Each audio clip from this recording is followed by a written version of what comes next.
Hello, this is Storybooks channel. New videos are posted every day. Subscribe and click the bell.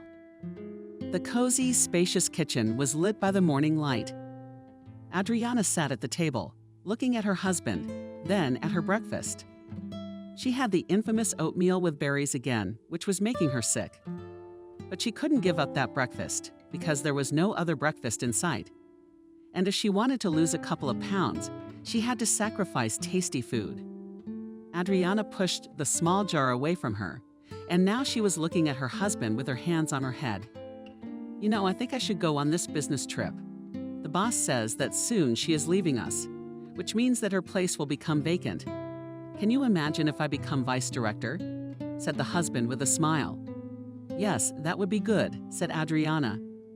She didn't listen to her husband, and there were plenty of problems without him. The more time they spent together, the more she noticed that in fact the feelings between them had long since cooled down. She had chosen him not with her heart, but with her head. She kept thinking, we'll get along. Her mother kept repeating that it is necessary to choose a husband not for love. And in the end, what happened? In the end, she sits in the kitchen and feels that between her and her husband there is a gap. Adriana was sure that her husband realized it too. Do you think I should take warm clothes? The husband asked.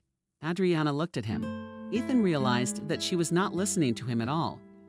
Were you even listening to me? I'm saying the weather changes all the time. Should we take warm clothes? Ethan asked again. I'm getting annoyed. Theme, how old are you? Why have you learned to make your own decisions?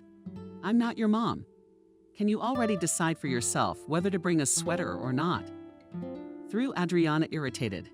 She left the kitchen, deciding to go without breakfast today. She went to the bathroom to put on makeup, to clean herself up before work. It was a job she hated too. Who would have thought that the very Adriana who had been prophesied to have a prosperous future was now forced to scrape by from paycheck to paycheck? She spent most of her income on her own appearance. For Adriana, there was nothing worse than growing old in her head. She was constantly thinking about what to do next, how to change her life, what to do with work and money. But every time such thoughts ended up with absolutely nothing. What's going on with you lately? Well, you've been taking everything in stride, Ethan said, stepping into the bathroom. Adriana rolled her eyes defiantly so he could see how annoyed she was. But Ethan apparently wasn't going to back down. Can we talk normally, in case you haven't noticed? You and I are still husband and wife, Ethan said. Yeah, the subject is on paper. You and I haven't lived as husband and wife for a long time. Neighbors who sleep together periodically. That's about it. You've been acting like just a neighbor for a bunch of time now, not my man, said Adriana. Here we go, Ethan said, gritted through his teeth. That's it. Subject. This is the end of our conversations with you. Don't tell me I'm acting weird. I've tried many times to repair our relationship, but it's never worked out well. Now let it all fall apart, Adriana said.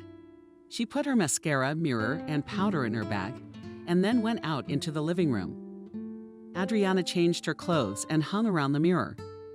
Her husband walked past her defiantly, as if not noticing her. He could have said some compliments to soften the situation, but he didn't need to. Adriana went outside, went downstairs, got into the car, and drove to work. Once she was in the office, things got a little easier. Her job was boring as hell, but there wasn't much of a choice right now. Adriana thought more and more about getting a divorce, moving to another city, building a career. Adriana, why aren't you wearing a face? A coworker asked. David smiled, but Adriana cringed, a grimace of displeasure. I looked in the mirror this morning. Was the face still there? She cut him off. David realized that there would be no fun and flirting today. He went to work, and Adriana looked at the monitor. When the boss walked in, Adriana didn't pay any attention to him, but there was another man walking next to the boss. Adriana's mouth dropped open in shock. She couldn't believe that she was seeing a ghost from her past again. He was smiling broadly. He seemed to have not changed at all since that time. It felt as if she was back to the time when she was immensely happy. Colleagues, I'd like to introduce you to our new department head. Meet Kevin, said the boss with pride. Brought him in. so please respect my choice." Everyone began to meet the department head. Adriana was still in shock, couldn't take her eyes off him. Is everything going back to the way it was? This is the chance fate is giving her. I hope we can work together, Kevin said with a dazzling smile. All right, there's nothing to talk about. Who's in charge of the projects? Yeah, I can see that. Now you're having coffee, get back to work. Come back to my office. We'll decide what we're prioritizing right now. One at a time. I'm gonna go over all your tasks today. Wow, right off the bat. The boss laughed. Okay, I'll leave you to your work. Adriana, who had no idea how to react, ran to the bathroom. She rested both hands on the icy sink, leaning her forehead against the glass. It was hard for her to make any sense at all right now. How could she see him here after all these years? Had he really come back to find her again? Adriana was sure he didn't even recognize her. Apparently, she had gotten too pretty. As if mesmerized, she stared at her own reflection. She looked the same as before. The tiny wrinkles were invisible. Adriana felt a lump grow in her throat. She quickly typed a message to her friend that she needed to meet urgently after work. Adriana barely sat through the rest of the workday, and when finally released from the clutches of work, she rushed to her car. The young woman tried to avoid all the traffic to come to her favorite coffee shop. As soon as she left the car in the parking lot, she entered a cozy, bright room, decorated in permanent colors. It made her feel better. Adriana, what's wrong? Wendy asked in astonishment, immediately entering after her. Apparently, she was worried about Adriana's rambling message. 2. How are you, please? Adriana said as the waitress approached them. They took their favorite table by the window. On the windowsill was a bouquet of artificial lavender that looked like a live one. Pretty soon, 2 tall glass goblets with a straw appeared in front of them. There was a pleasant pink aroma. Adriana took a few sips. Wendy gave her a chance to gather her strength before speaking up. But that crazy look and totally disliked it. Remember when I used to date Kevin? God, the one I just lost my head over. Remember? Adriana asked. Of course I remember. When he left, did you lose your mind? You cried all day long. They almost put you in a mental institution. I'm not talking about how sick your relationship was. He was just using you and you were dusting him off. Wendy cut her off sharply. Adriana brushed it off, as if none of this meant anything. It was as if she were trying to forget all the bad things she'd had with Kevin. Adriana, as if by magic. She could only see the good in their past. Wendy was the only one who was open-minded and saw all the flaws that were literally on the surface. Don't tell me you're going to get back together with him. He left you for his career. At least you pulled yourself together. You got married. Jesus, Adriana.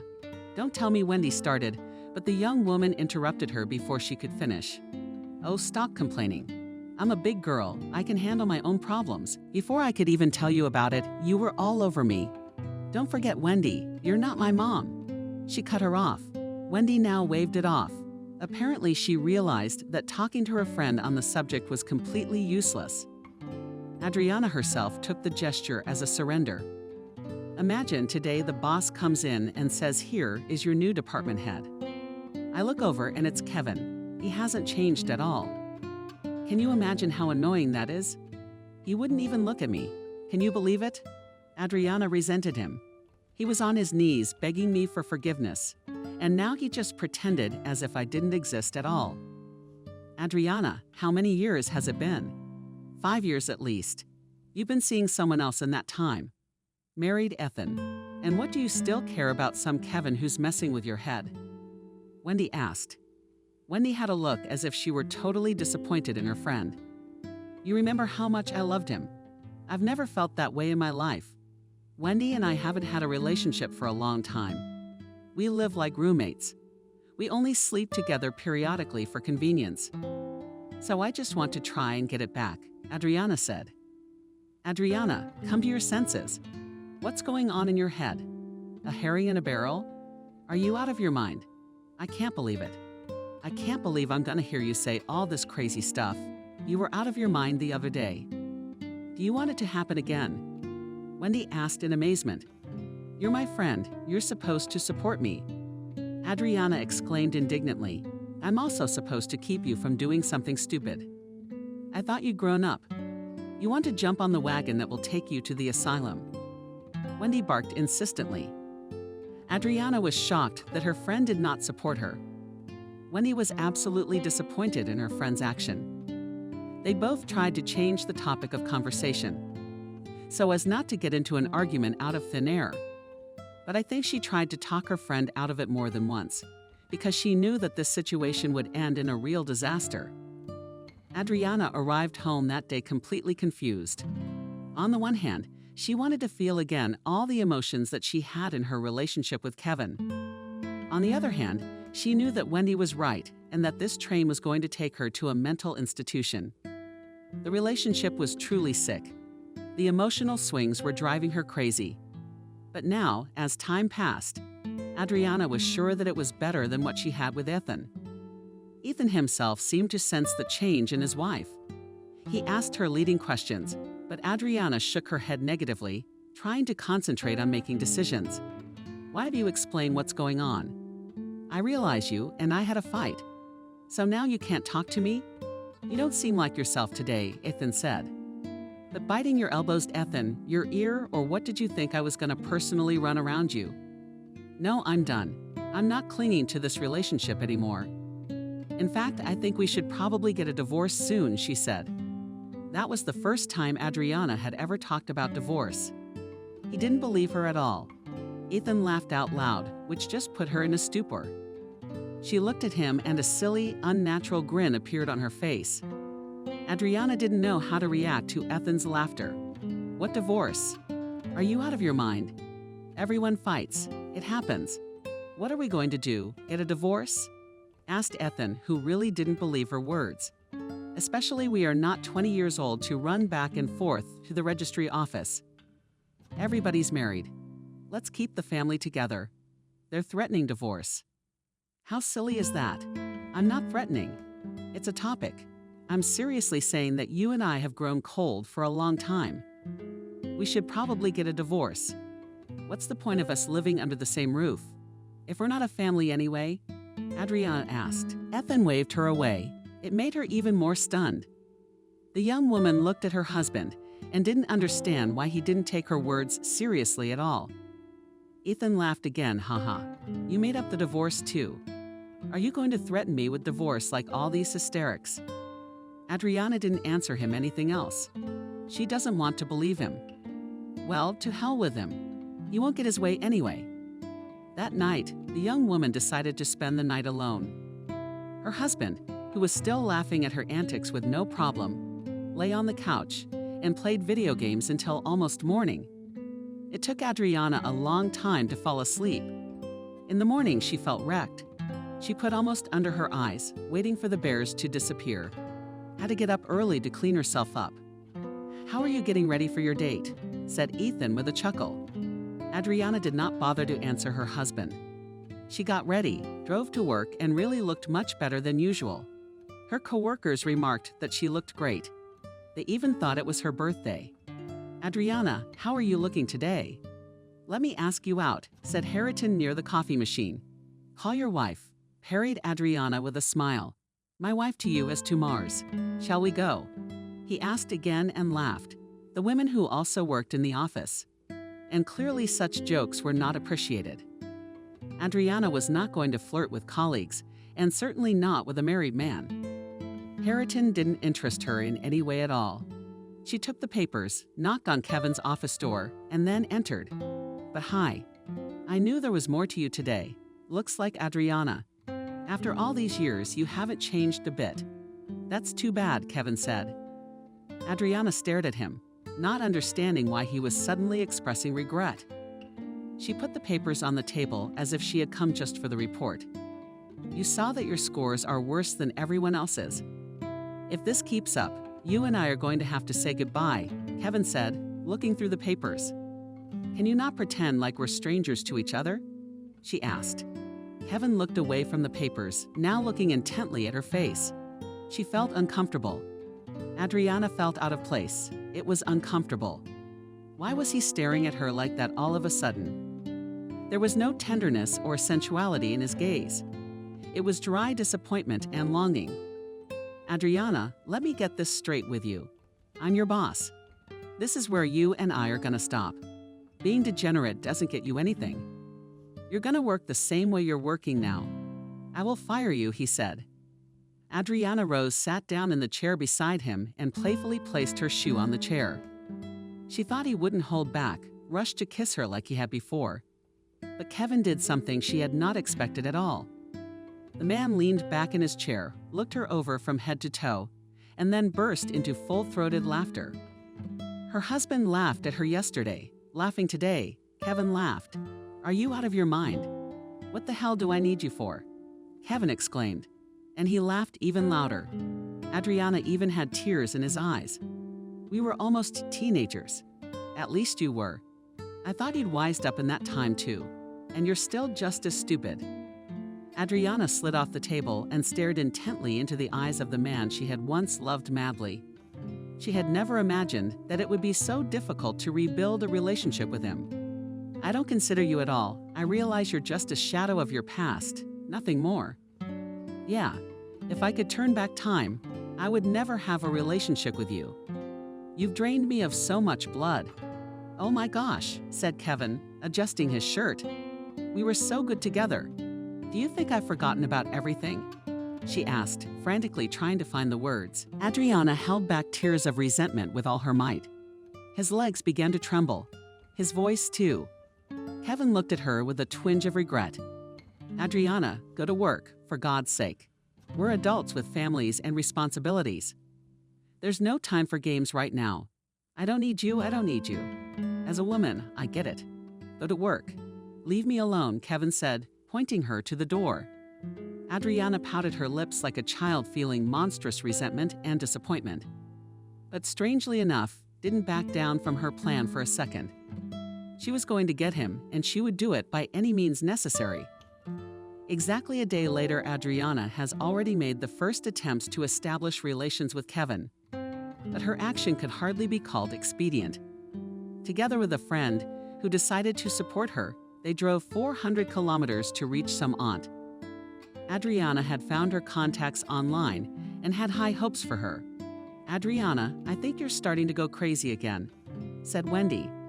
They were sitting in an endless line, and the hallway was stuffy, even though the windows were open. Some went in the door, some came out in tears. Some came out absolutely happy, literally glowing, anticipating the future. Adriana jerked her foot, attracting the attention of the neighbors on either side. I have to know if we have a future or not, Adriana said. Adriana, this is the 21st century. We're sitting in line to see a fortune teller. And for what?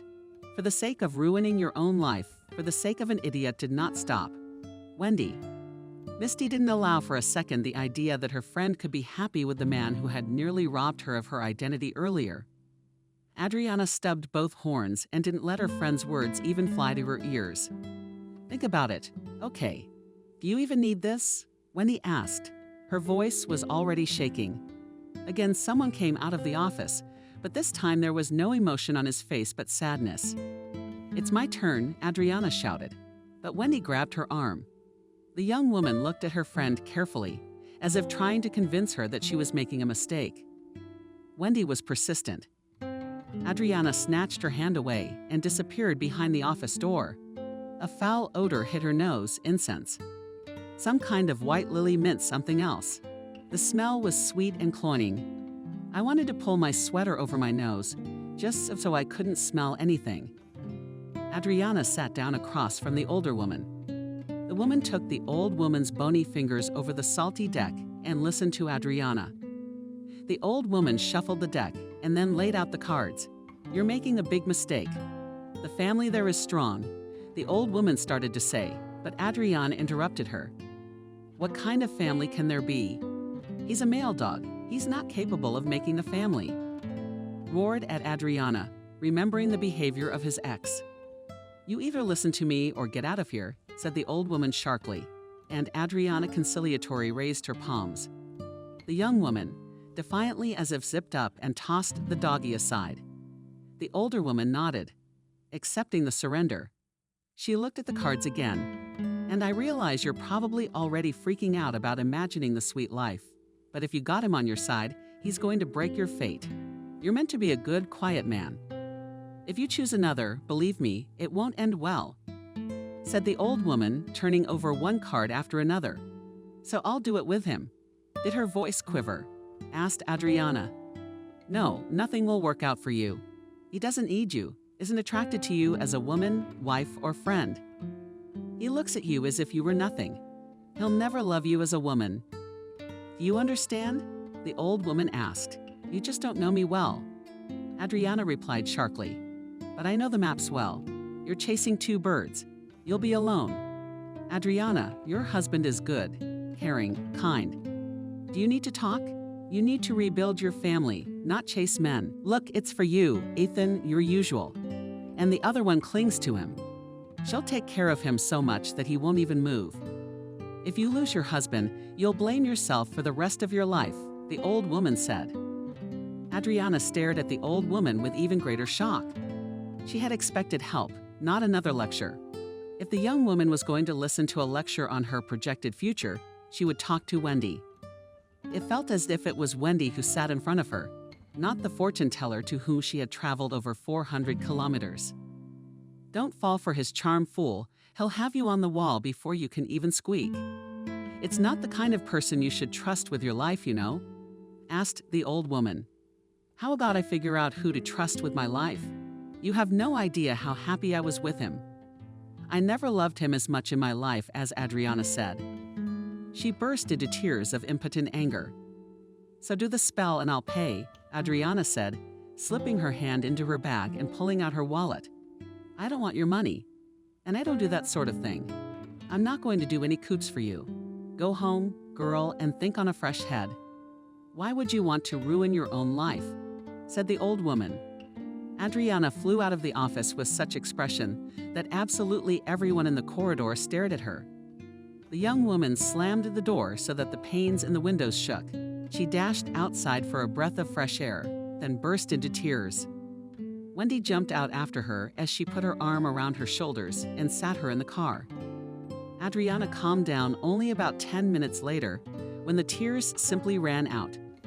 She didn't say anything for the first time, just said it was time to go home. The car pulled out of the huge village and headed towards home.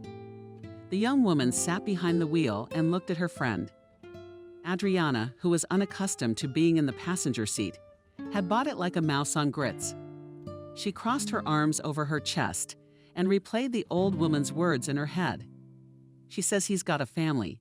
He's not capable of a family. All he's ever done is run around with girls. What kind of a family man is he? Adriana asked, as if to say nothing. I found him on social media. He's got 2 daughters, like 1-year-old. Beautiful wife. Everything seems fine. If you go back too far, he's in a wheelchair. She must have been there for him. He figured it out, became a family man. That's what happens when people change their priorities after a tough situation, Wendy said. I don't care about my wife or my kids. He doesn't need them. You'll see. And she will thank me that I took the dog away from the family defiantly, said Adriana proudly. What do you need a man like that for? Wendy asked. Adriana was silent. She had no answer to that question. The young woman turned sideways, looked at the endless fields of white fluffy clouds that floated on the birch trees in the sky. It was so desirable to be at home, to lie in bed and sleep for several days. She had so many resentments against her husband, against Kevin, against the whole world. But Adriana would not give up. It's only in the movies that things go easy. If he leaves you, it won't end well. If a mistress becomes a wife, there's a vacancy, Wendy said. You don't want a man like that. You want to divorce Ethan, divorce someone else, but not Kevin. Why are you all talking at the same time? Adriana resented, as if she was already standing up for her man. Adriana, you need to calm down. Take a good look back at everything you've been through. You're going to have a hard time realizing it's all bullshit. There was too little good and too much bad. How many times did you come crying to me at night because he kicked you out of the apartment? How many times have you called me and told me you caught him texting again? That's enough. You didn't have anything good there. The usual emotional swings one gets hooked on like the joy hormone, Wendy summarized. You weren't there. You can't judge. You should have seen the way he looked at me. He's purposely pretending not to be interested in me to further ruin my interest, Adriana said. Adriana, maybe he really isn't interested in you. He has a family, a normal life, a job. Maybe you should get on with your life too, Wendy asked. Adriana didn't answer that question.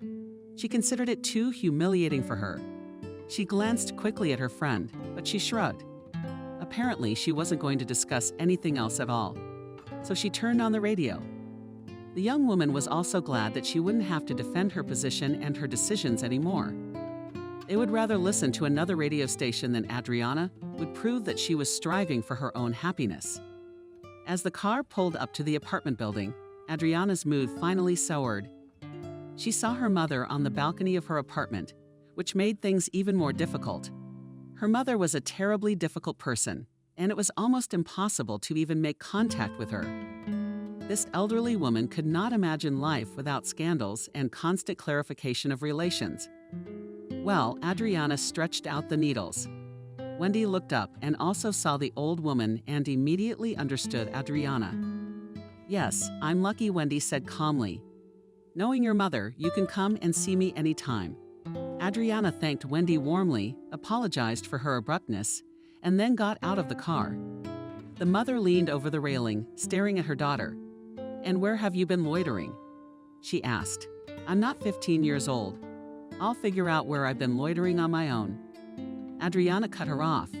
Gone were the days when Adriana was financially dependent on her mother, living under her roof. Now Adriana could decide for herself what to do and how to respond to her mother. She didn't want to offend her either, at least not because of the heartache the older woman was putting so much pressure on. But letting her violate her boundaries was no good either. Adriana went up to the apartment, smelled the pleasant odor of fresh, cooked food.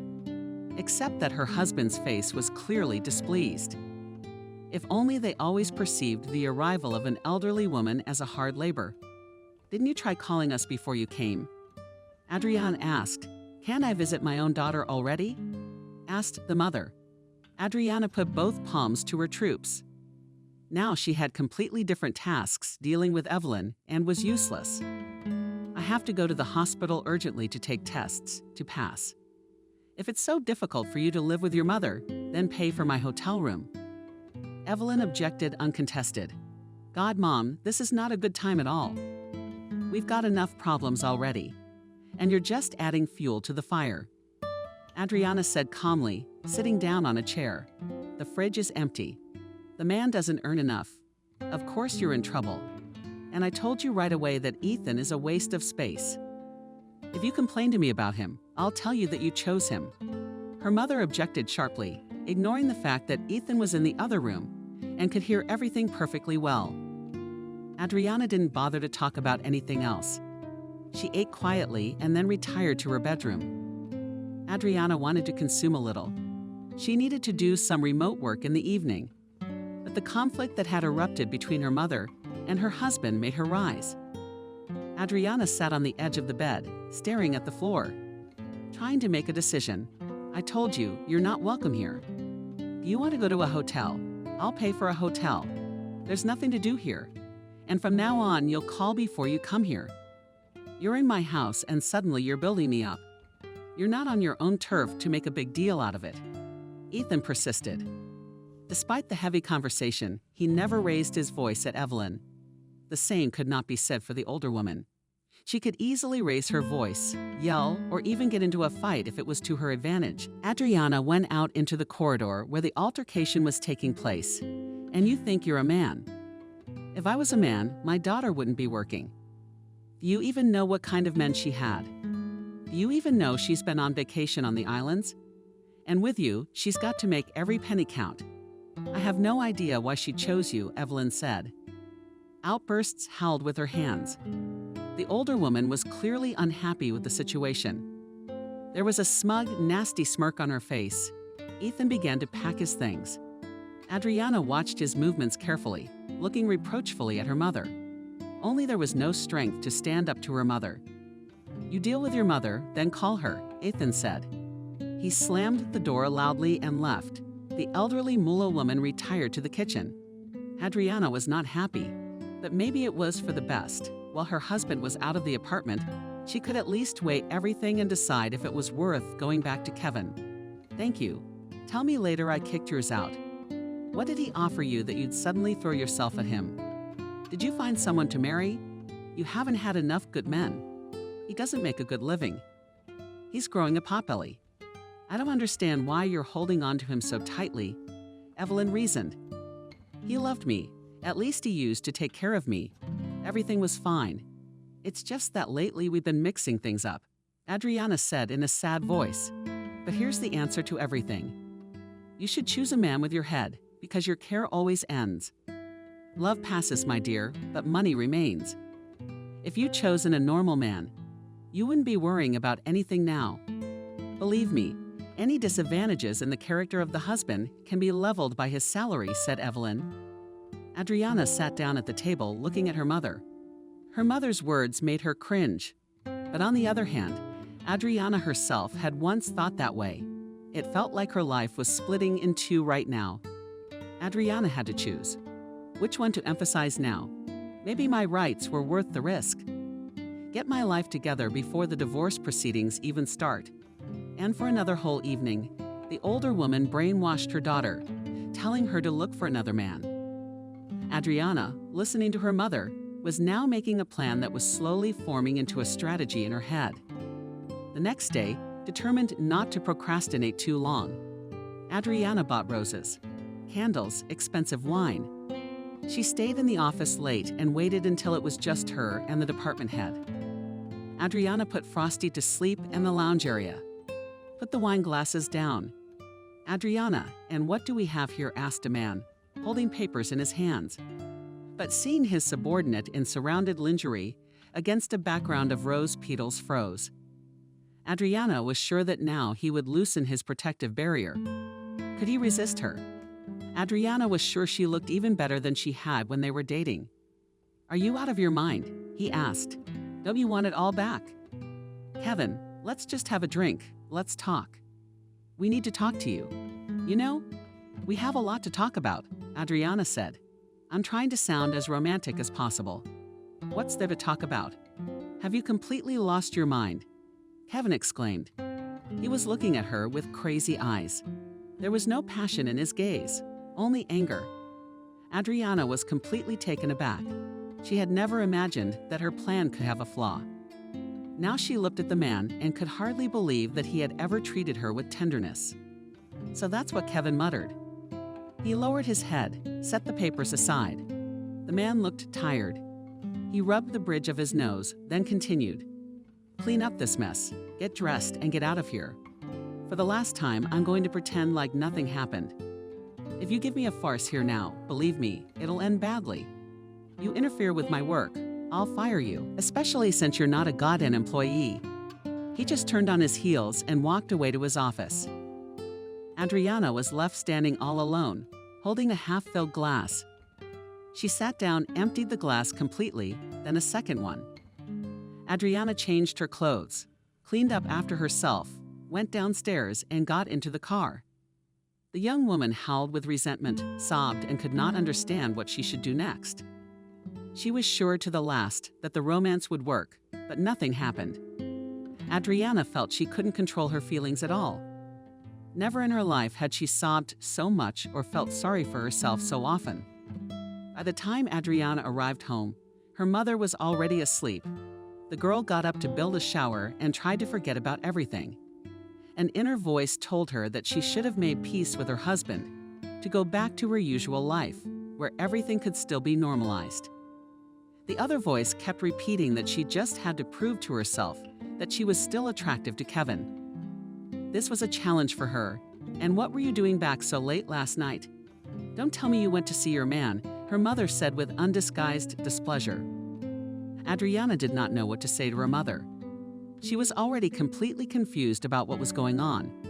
But as long as the conversation was going on, it was worth listening to her opinion. After all, no one else could support Adriana. Wendy kept talking about Kevin having a family of his own. She kept insisting that she and God would be punished for depriving the children of a father. The husband wouldn't talk at all. He kept saying that he would only return to the apartment when her mother moved out. Adriana realized that she lacked support. If there was a person ready to take her side in this matter, it could only be her mother. "Mom, do you remember when I went out with Kevin?" Adriana asked, deciding to start at the beginning. "I remember, handsome, so tall, so handsome. I told you back then that girls would run after him." "Actually, that's what happened," said the mother, smirked. "But he was handsome, of course. How could he be?" The older woman was silent for a while. Evelyn was clearly trying to recall some special detail. She turned to her daughter, threatened her with the Colonel. "And I told you you'd bite your elbows for missing me." And rightly so. Kevin always had money. He knew how to make money, and he kept you too. Remember, you had gold and fresh flowers in a vase. Yeah, he had his tantrums. But you could be patient. You didn't have the wisdom. I always thought he was going to stay," asked the mother. Adriana completely ignored her mother's words and continued her conversation. It was probably the only way to stop listening to her accusations about a past that could not be changed. "Anyway, he's back in town. He's my boss now, and I tried to connect with him. I even had an affair with him, and he cut me off," Adriana said. "Girlfriend says he's got a family there, kids, all that stuff. And when it scared you, if he's all family, he wouldn't give you a reason. He'd just tell you he didn't need you. Let me guess, is he reacting aggressively to you?" asked the mother and Adriana. She woke up. It was true. Kevin was reacting aggressively to her, and that's why she was falling apart. If he didn't need her, he'd respond calmly, without emotion. All men are the same. "My dear, do you think he's not interested in you?" asked her mother. When Adriana told her in general everything that had happened between her and Kevin in the last few days. "If he didn't want you, he'd just fire you. Or something else to make it clear he didn't want you. He's putting a price on you. That's all." Evelyn stirred the soup and then sat down next to her daughter, taking her hand. "To hell with your Ethan. That fool's never gonna make any money. You're just gonna have to live from bread to water. He can't make money. That's just the way it is. There's nothing you can do about it. They'll get your femininity together and go back to yours. Kevin hasn't had a man turn you down yet. Adriana, get a hold of yourself already," Evelyn insisted. Adriana felt a rush of energy she hadn't even expected. She stared at Evelyn. She shook her head negatively, her lips pressed together. The older woman started talking again about Kevin being good. Everything could be brought back. Adriana would regret it if she gave up. And now the young woman's inner voice, which had been telling her to make peace with her husband, was so quiet, almost imperceptible. Now Adriana could safely attend to Kevin. She was already thinking of a plan to approach him. And even if she had to go against her conscience, break up the family, she was ready. Adriana wanted to feel loved again, as she had back then in her past with her mother's support. The young woman was sure it was only a matter of time now. Adriana arrived at work in high spirits. Talking to her mother now, she was definitely relieved, but fate apparently decided not to let her relax. "Adriana, run to the boss. He's been waiting for you for 5 minutes," Camille said, nodding toward the office. Kevin asked Adriana hopefully. Her eyes lit up unkindly. "No, to the principal's office. Mason's been pissing and moaning since this morning. So be prepared to have him and you crucified on the carpet," a coworker said in a disgruntled voice. "He's been giving us a hard time here." "What do you mean?" Adriana clarified. "Quickly change into your office shoes." Literally. Apparently, our blessed Kevin raided the place. Got the stats on who's working and how they're doing. Now all this paperwork's on the principal's desk, and he's decided to lump us all together and fire the hell out of us. He yelled at me for half an hour. "At least I'm sticking up for you." "I'm not sure about that at all," Camille said. Adriana looked at herself in the mirror, painted her lips, and went to the boss's office. A well-fed man with childishly red cheeks. Mason was sitting at his desk. He was arguing with someone on the phone. The man pointed his finger toward a chair. Adriana obediently sat down and waited her turn. Mason was generally a very hot-tempered man, so it wasn't the first time she'd heard him give her a hard time. "Well, let's get this sorted out," the man said. He looked at the papers, then looked up at her and smirked. "Why are you dressed up for work like a holiday?" "I'm in a good mood," Adriana parried, trying to speak with all the courtesy she could muster. "Well, I know your good mood. Did you even see that you have the worst scores? Adriana, how can you even work like this? You got a complaint about you from your boss." "He says he's busy with non-work issues," said Mason. "Yeah, what does he know?" Adriana said sharply, but she closed her mouth when she saw Mason's angry look. "I know you like the back of my hand. You're all about the tail wagging. Do you think no one sees you hanging around his neck, Adriana? Don't embarrass yourself. Go back to work. You're paid by the piece. And you make like a cashier at the grocery store." The man got up from his chair, walked to the window.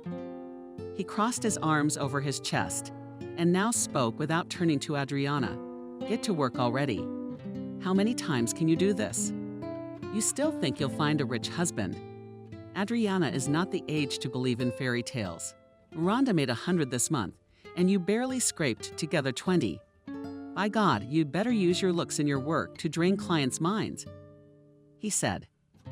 Adriana came out of the office absolutely red as a cancer. She shrank like a spring that was about to shoot someone in the forehead. She sat down at her desk and tried to concentrate on her work, but it wasn't working. The young woman didn't even look in the direction of Kevin's office. This was something he had purposely built to saw her off even more. She would put him in his place, destroy his family, lure him into her arms, and then leave him alone.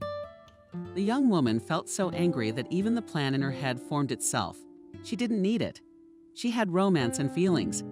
She just wanted to put the arrogant ex in his place. After an hour, however, her fervor faded. All that was left was resentment and some subtle disappointment. Adriana tried to work, to earn some money before the paycheck, but apparently it was not her case. When she arrived home, she was happy to find her husband's car in the driveway. She was even surprised at her own joy. Maybe she should have given up the whole thing and gone back to her husband after all. There was always the possibility of trying to rebuild the family.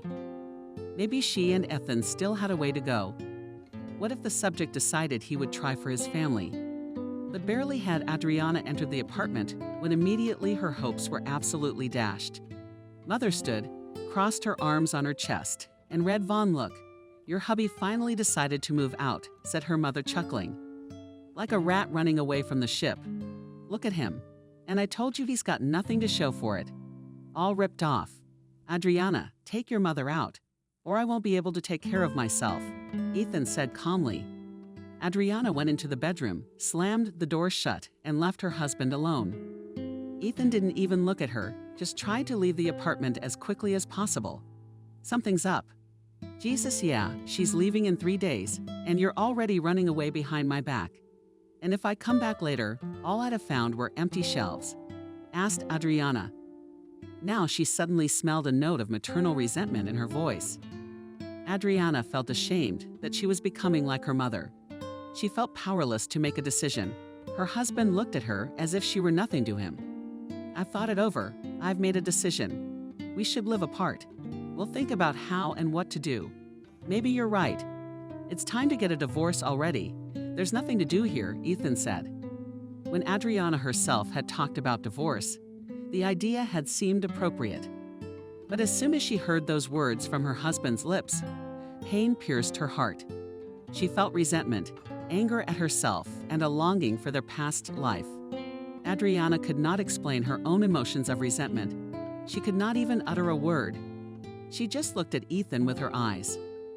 "I know it's all too complicated right now. Look, Adriana, we just need to live apart, you know. I know you're not happy about this. But you have to realize, too, that this can't go on forever," Ethan asked, sitting down on the edge of the bed. He tapped the palm of his hand beside him for her to sit up. But Adriana remained standing, looking through him. "You and I really don't feel like we have a marital relationship anymore. I'm not saying we should get a divorce right now, but we should definitely live separately and figure out what we both need." Maybe you're right, and we've gotten too wrapped up in things. Ethan asked, and then get divorced. Find yourself a girl and live like nothing happened, asked Adriana.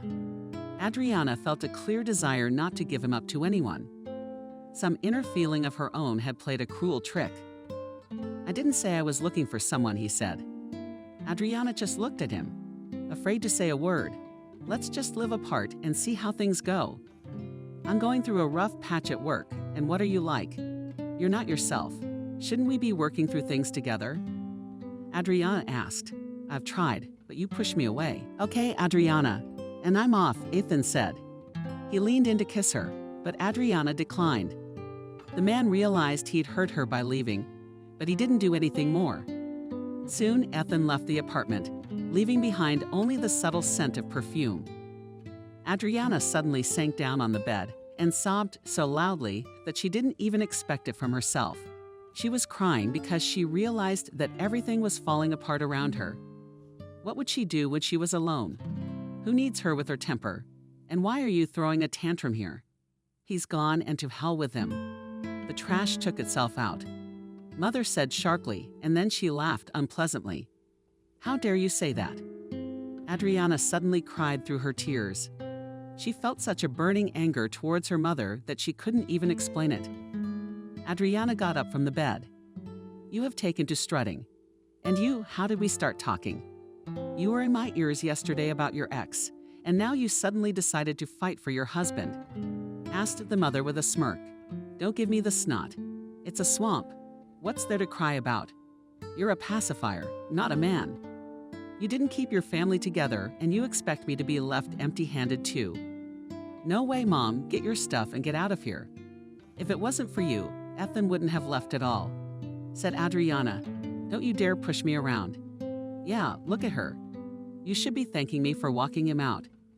He was as worried about you as any normal man would be about moving into his wife's apartment.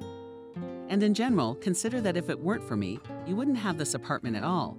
The old woman cut off. It's my father's apartment. He left it to me when he died, Adriana parried. Aha, who picked that kind of father for you? The Holy Spirit cut the older woman off. Ethan's not a man at all. He's a snot on legs. He's not worthy of you. He shouldn't even be around you. You've had so many men, so many opportunities, and you've chosen some scumbag. Shut up. Get out of here. I don't want to see you. You spent my whole childhood jumping all over men. And now you've decided to ruin my family too. Go away. Adriana screamed. The old woman proudly stuck up her nose, quickly packed her things, and in just 15 minutes she disappeared. Adriana was still sobbing. Several times she tried to call her husband, but he did not pick up the phone. She felt so bad that everything inside was clenching with pain, tearing herself apart. What hurt the most was that she had absolutely no idea how to proceed or what to do next. When Adriana came to her favorite cafe, it was as if a stone had fallen from her soul. She felt calm, peaceful. But today it wasn't like that. She felt confused, as if she subconsciously sensed that the situation in her life was escalating. Adriana was losing control. You do realize you have to put up with your husband. Adriana, everyone has crises, fights. It's normal. You need to pull yourself together, talk to your spouse, and finally make a decision. You're adults. You can't just give up on him. Wendy asked. Adriana was silent. She drank coffee, looked out the window, thought about everything that was going on in her life. Outside, the summer season was slowly coming to an end. Even though it was still August on the calendar, the weather was clearly September. A pleasant cool breeze, comfortable temperature, and some kind of cozy atmosphere. Adriana regretted that the summer season had passed. She loved the heat, she loved to go to the sea, and every year she waited for the beginning of summer. And as soon as this wonderful time for her ended, everything seemed to sink into despondency. Usually the young woman found the strength to pull herself out of the sadness, to return to normal life. But this time there was so much on her that she could no longer carry it all on her shoulders. Do you think he still thinks about me? Adriana asked. You're married, aren't you? Of course we are. It's just that you're in a crisis. We need to talk things over calmly, meet, and not make hasty decisions. Everyone needs to be apart from each other from time to time. It's just that you're both having problems. That's why you're fighting with each other. But when you get through it together, the crisis will be much easier. You'll see, Wendy said. I don't mean Ethan, Adriana said grudgingly. Although I don't know who I'm thinking of anymore. I miss the subject too. And I hate myself for not going with Kevin to another country. Why the hell did I stay home here? Adriana's eyes were wet. Dua didn't take her hand to reassure her. Everything squeezed inside. I'm so angry with myself and with him. I want time to turn back, for us to be together again. But on the other hand, I want to go back to Ethan, to be calm and quiet. I must be going crazy. Some kind of endless obsession, Adriana said. Maybe you should take a vacation, or quit this job and find another one. You won't have a life there anyway, as long as Kevin is there, Wendy said. As soon as Adriana thought about quitting and never seeing him again, Kevin became uncomfortable in her heart. She no longer realized whether it was actually feelings, nerves, or real feelings talking in her. Adriana could no longer understand where the real feelings were and where her heightened nervousness was. They sat in the cafe for about an hour, several mugs of coffee, empty plates from dessert left on the table. Wendy walked Adriana to her car. They stood in the parking lot but couldn't separate. Let's go on vacation with you. We'll be near the sea for at least a few days and say goodbye. With summer, you'll have time to breathe. Adriana, you have too much on your mind right now. You're not thinking straight. You need time, said Wendy. Adriana did not react to this suggestion, but as soon as she got into the car, she decided that she would make one single attempt. But this time she'd go to the bank. Yesterday, Kevin was flirting with her. At least it seemed that way to her, which meant he still had feelings for her. For days, Adriana had been tracking Kevin and his wife. She had clearly calculated the schedule of the woman who took the children to daycare, then to clubs. Adriana calculated the times when Kevin's wife was not home. Adriana arrived, walked to the entryway, dialed a number. She called another apartment, identified herself as a delivery person, and was let inside. Overjoyed, Adriana took off up the stairs. She knocked on the door. Kevin opened the door with a smile, but when he saw Adriana, he was taken aback. His eyebrows rose in surprise. Have you lost your fear? He asked. Your wife won't be here for another hour, so we have time. Adriana said affectionately. She wanted to rush into the apartment, but Kevin pushed her away rather roughly. Sick in the head, Adriana. Pull yourself together, otherwise I'm gonna ride you. For Java, by God, I don't need you at all. Get out of here, he shouted. Adriana salivated. From how wildly he shouted at her, his voice echoed off the walls of the entryway, becoming even louder and more menacing. The young woman, looking into the eyes of the man who on his knees had sworn his love to her, could not believe that he had changed so much in so many years. But even though the scream released his anger, Kevin did not become calmer. Rather the opposite, he was getting angrier and angrier. His face was starting to turn red. Adriana got the impression that even the top of his head was turning red from how much negativity he was holding back. You've always been just a toy to me, you know. An underage fool who fell for the gifts. That's all. I never needed you. I never loved you. Hear me at last. Kevin continued to shout. He didn't even think about the fact that the neighbors could hear this conversation. He was so mad with anger that he lost control of himself. You gave me a sweet life back then, and I've been trying to get rid of you for a long time. I have a normal life, a beautiful wife, a great job. But then you show up again. You're trying to build a relationship with me over some interesting hunch. You're sick in the head. Be honest with me. Maybe you need to see a specialist, shouted Kevin. Adriana couldn't utter a single word. She was crying tears of fear and frustration. She felt completely fictional, sucked dry. She stared into his insanely angry eyes and tried to find a shred of sympathy for her in them. Idiot, I don't need you. How else do you want me to tell you? He shouted. But you're flirting oval with me, Adriana muttered in a trembling voice. You're sick.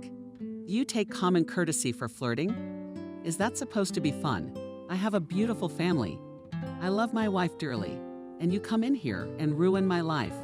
Either you leave here now or I'll throw you down the stairs, he said, taking a step forward. Adriana involuntarily backed away, lost her tears, and then ran down the stairs. She couldn't even make out the road as tears made her eyes water. It was so hurtful, so bitter, she could barely hold on. But as soon as the entryway door swung open, Adriana ran head-on into Kevin's wife. Oh, sorry, involuntarily involved V. Adriana. Noticing that this young woman was so soft, decided to push through. If this idiot failed to see the potential in her, she will get back at him. I'm sorry, before you tell Adriana your man, I'm sorry. And I slept with him the whole time you were here with your kids. He promised me he'd marry me. He promised me a nice life. Now, Barton, go deal with your cable. Don't listen to her. She's a sick fool. Get out of here. A man shouted from the window. Adriana saw what had gotten through to the fragile nervous system of Kevin's wife. The young woman froze in her eyes. Tears and a dull ache appeared in her eyes. Adriana waved her head smugly and walked to the car. She walked with a sense of accomplishment, confident that she had at least mutilated Kevin's life. Adriana drove home, so proud, so happy that she couldn't believe it herself. She hadn't felt such a triumphant feeling in her chest in a long time. But the closer Adriana got to home, the more she realized what a monstrous mistake she had made. Why had she even reached into the family in the first place? Why had she said mean things to his wife? Maybe he really wasn't flirting with her, but was just being polite. Adriana is on shaky legs, walked into her own apartment, and just cried in the shower. She tried to call Kevin, but immediately realized she was added to a blacklist. Everything was so stupid that she wanted to fall through the ground. As soon as Adriana left the shower and went into the kitchen, she immediately poured herself a full glass of wine to the brim. She turned on some stupid movie, drank wine, and replayed in her head the nightmare that had happened in a matter of minutes. She was disgusted with herself. As the wine began to take effect, the young woman gradually calmed down. She longed for her husband so much, felt so foolish in his eyes, that she could not help herself. And when she heard Ethan's voice, she was relieved for a moment. Yes, I'm listening. Just speak quickly, please, Ethan said, a little flustered. In a flash, Adriana had a picture in her mind of her husband sitting in a cafe with some girl. Or maybe he'd taken her to the restaurant to get her into bed. Jealousy surfaced in her with renewed vigor. It was right, and Adriana wouldn't be able to forgive herself. And if she misses her husband? Adriana, I told you to make it quick. We're in the middle of a work emergency. I'm not even on the phone right now, Ethan said, as if he could read her jealousy-filled mind. For a few more seconds before the call started, Adriana was full of confidence. She knew what she was going to say and how this conversation would end.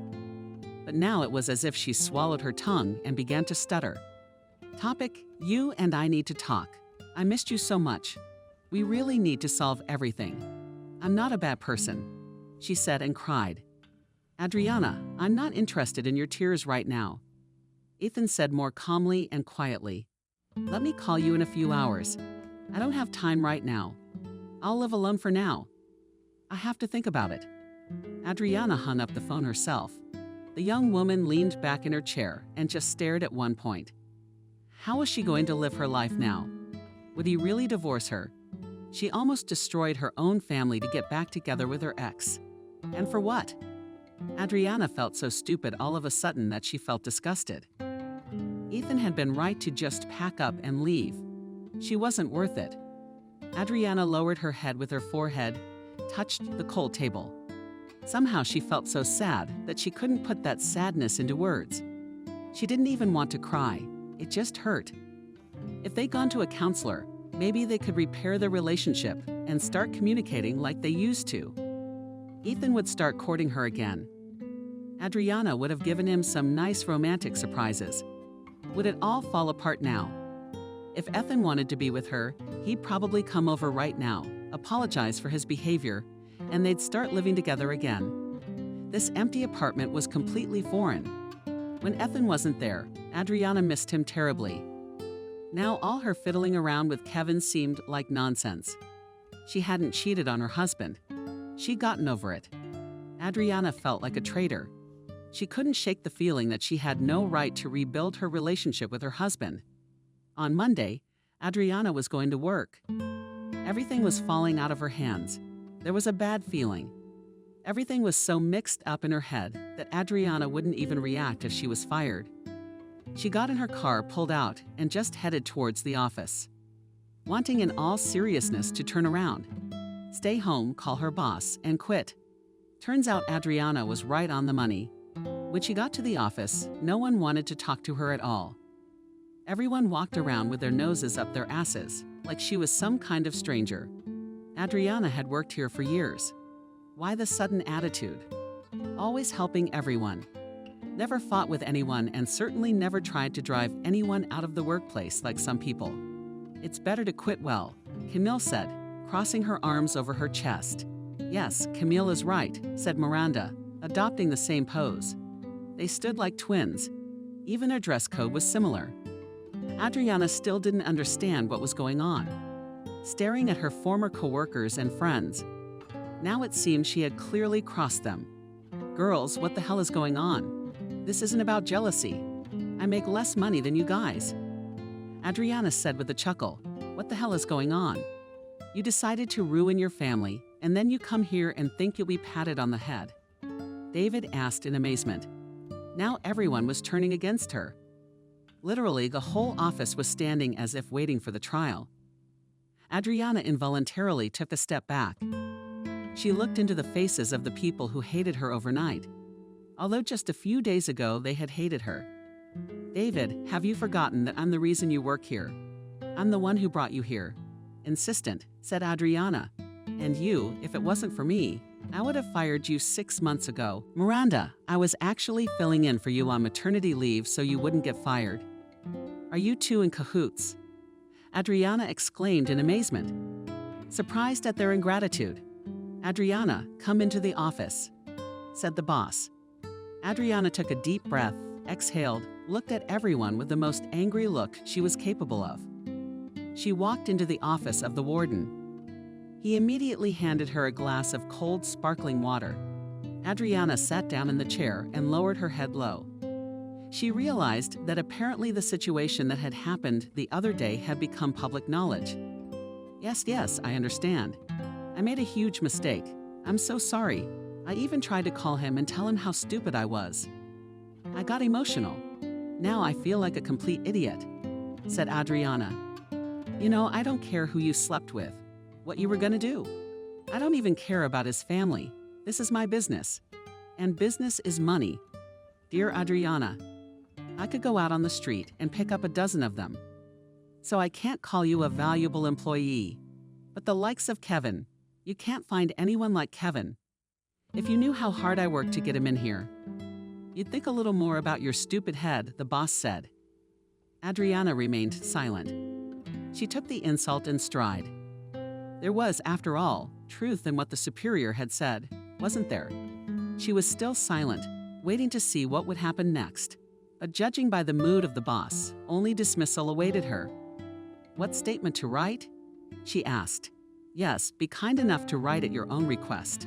I'll calculate your money right now. You don't have to work the extra 2 weeks, he said. Negatively shook his head, Adriana grimaced. She calmly wrote the application and took the money. She left the office. She did not look at everyone who sat in the office and now squinted angrily. You're like a flock of sheep. I've helped you all. Yeah, a lot of you wouldn't even be here if it wasn't for me. No, you fell for it. Took a lynch mob and lived with it all you want. I'm not going anywhere with you. Adriana cut her off sharply. She slammed the door, went downstairs. Adriana stepped out into the parking lot and suddenly felt the brakes sound. Darkness had fallen. It's okay, wait. There were monotone voices, probably all different people talking. Adriana felt pain, then nausea from the pain. Her head was spinning in her ears, noise crackling in her ears. Let's be careful. Another voice sounded, already lower. Adriana felt herself being lifted up, placed on something, suddenly a needle. Then came bliss. Nothing. The pain seemed to gradually dissolve, leaving behind only memories. After about 20 minutes, Adriana realized she was sitting in an ambulance. "So calmly look over here," said a very thin woman, checking her pupils. "You look like you've been hit by a car. We're going to the hospital now. We're gonna check everything out. You look fine. Don't look at your leg. We'll figure it out. This isn't the 15th century." Adriana looked at her foot, against her warning. It was covered in blood. She burst, threw her head back so she couldn't see anything. "At least I didn't feel any more pain." She was brought to the hospital. A couple more hours later, she was sitting in the waiting room. The situation wasn't critical, so it was okay to not leave her in the hospital. Adriana had no one to count on. Even with Wendy, she and Wendy had had a falling out. And when she saw Ethan at the hospital door, she just cried. He looked at her with the same love and tenderness he had before. As soon as he sat down next to her, Adriana snuggled into his shoulder and told him everything. "Please forgive me, I'm so stupid, God, I'm just an idiot. I'm going to see a psychologist, honestly. I'm so sorry, please. I don't want to go on being without you," Adriana said. He just listened to her. It felt like Ethan was aware of the situation, so he didn't react. He helped her up and walked her to her car. They drove to their apartment. An hour later, Ethan brought all of his things back. Adriana noticed that the vast majority of the suitcases remained closed. Apparently, he wanted to go back, but he kept hesitating. "I will always appreciate you. This is a lifelong lesson for me." "Forgive me, please," Adriana said. "I had an affair too, but flirting like that and at work. And I thought I was falling in love again. We didn't have anything. Just one meeting. We didn't even kiss. I just wanted to be alone to figure out what was more important to me. And I realized I don't want to start over. I want everything back with us, especially since the two of us now realize we have to try," Ethan said. That night, they never went to bed. The couple talked for a long time. Well, they finally came to an understanding. Early that morning, as Adriana was about to go to jail, all she could think about was her husband. After everything that had happened, it was as if the relationship had grown deeper and stronger than before. It would be a lesson to both of them that you have to have a relationship. You have to work at it and not just run around looking for new feelings.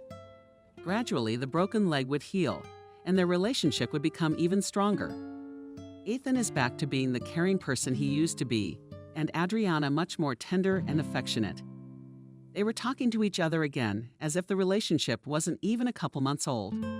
But one day, 2 weeks after Adriana had been in the hospital, she saw a familiar car under her windows.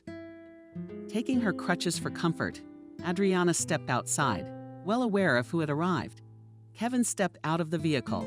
For the first time in a long time, Adriana felt absolutely nothing but dislike for him. He was now a complete stranger to her. No, Adriana didn't blame him for anything. After all, she was the one who made up the perfect relationship in her head, not him. "Look, we need to talk, but without yelling," Kevin said. "Talk here in the apartment. I won't let you in," Adriana said calmly, looking at him blankly. "Anyway, it's my fault. I should have talked to you calmly instead of making a farce of what you took for a game.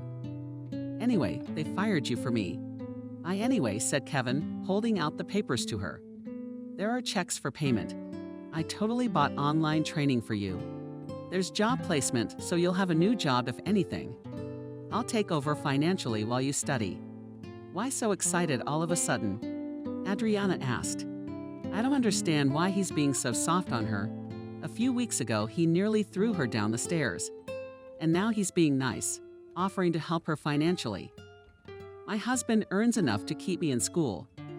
Adriana caught herself thinking that she spoke of her husband with pride. Everything inside her was now in order. "It was my sister who hit you. Or rather, she just wanted to scare you. But she overdid it. Anyway, now she's hiding in the middle of nowhere, afraid you'll report her," he said. Adriana looked up at him in surprise. She and his sister had once been best friends.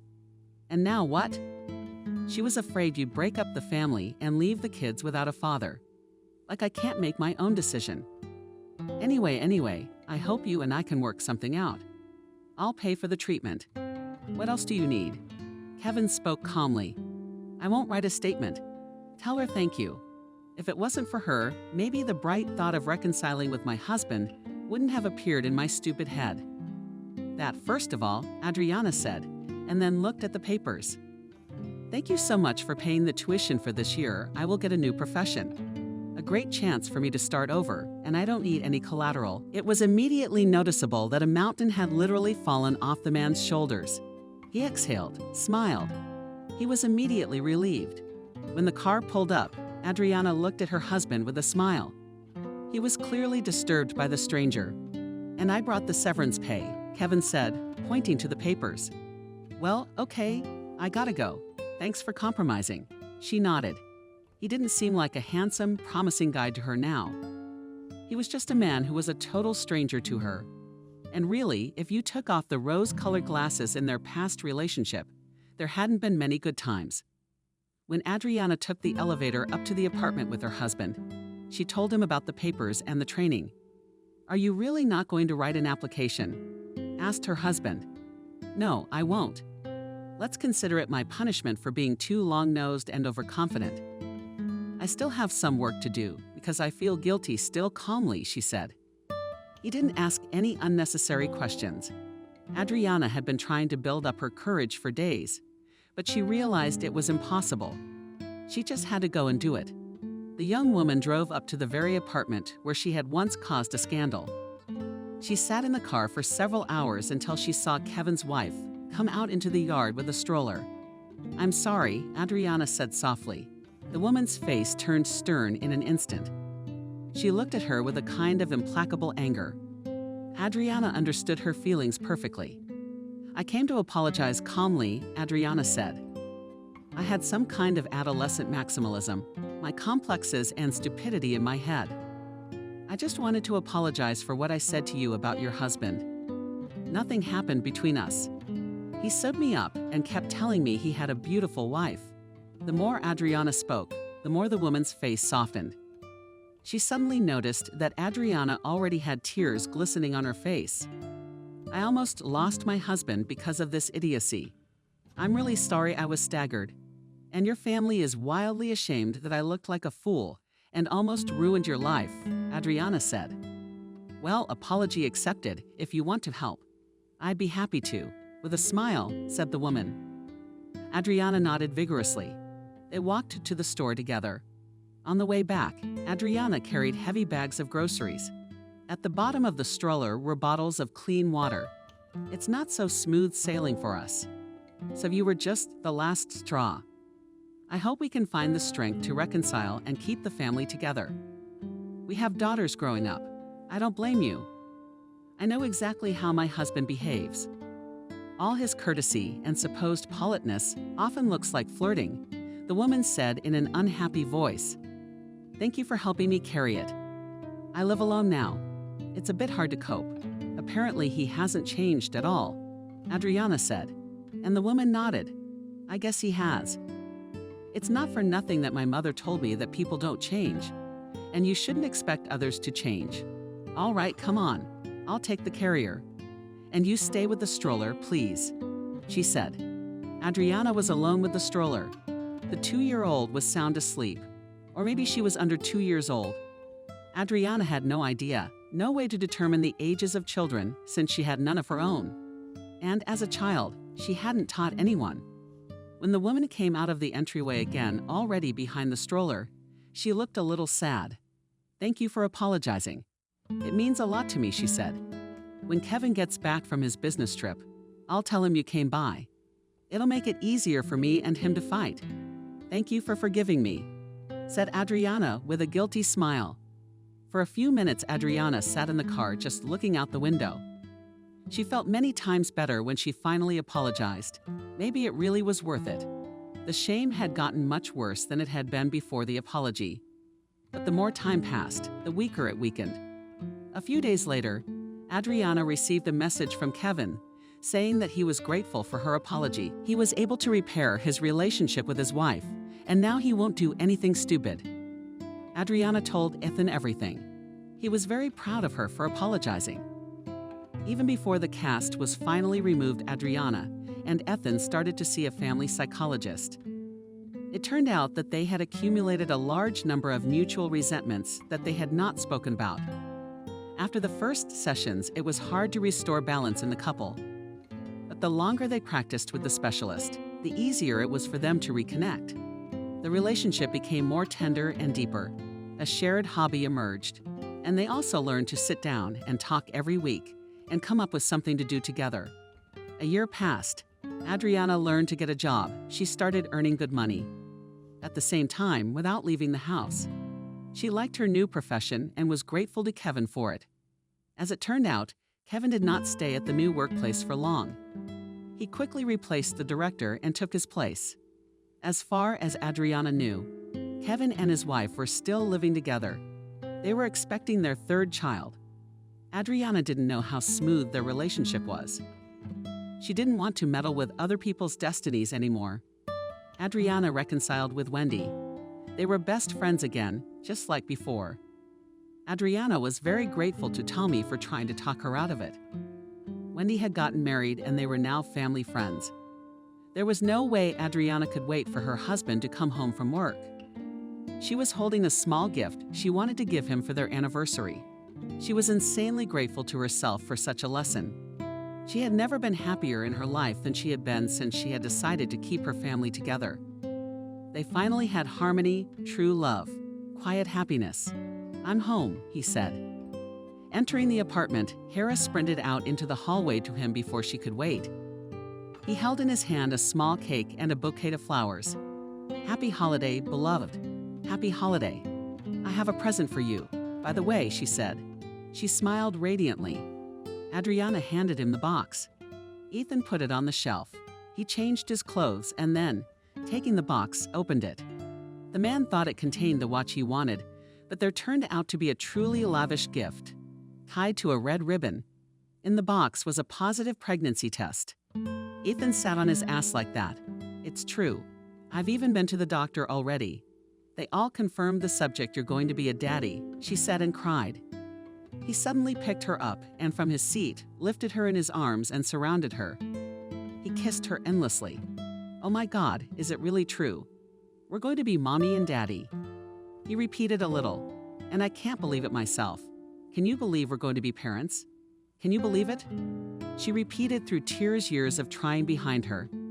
That evening they spent in love and understanding tenderness, imagining how they would have a baby, how they would cope with difficulties together, as if his child was a reward from above for the fact that they were able to keep the relationship. And Adriana herself was madly happy that fate had given them such a gift.